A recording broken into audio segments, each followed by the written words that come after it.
Excuse me, where can I find the highest point in Central Park? Oh, follow me. We're going to enter the park at 85th Street in Central Park West, also known as Mariners Gate. When you enter Mariners Gate, take the path that's on the right, and you're just gonna follow this path up.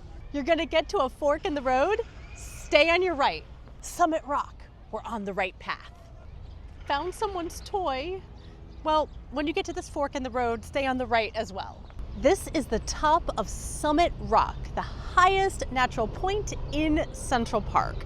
And it stands in the middle of what was once a very important organized community that historians call Seneca Village. Let's go and enjoy some views that they would have had. From Summit Rock, you can still see as far as the Hudson River. Of course, when we have leaves on the trees, it's harder to see versus the winter where you could actually see water. Now, I want to take a moment just to talk about the residents of Seneca Village.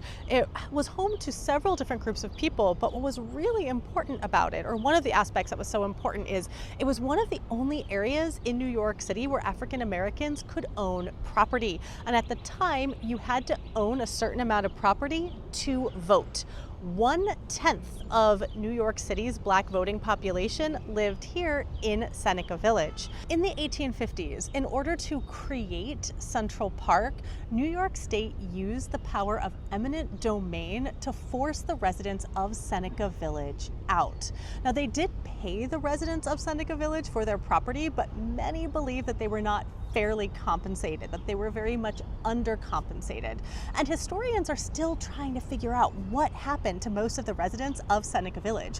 Where did they go next? So if you know, if you have any information, if you can trace your family back to someone who lived in Seneca Village, contact either the New York Historical Society or the Central Park Conservancy. The Central Park Conservancy offers incredible historical tours about Seneca Village.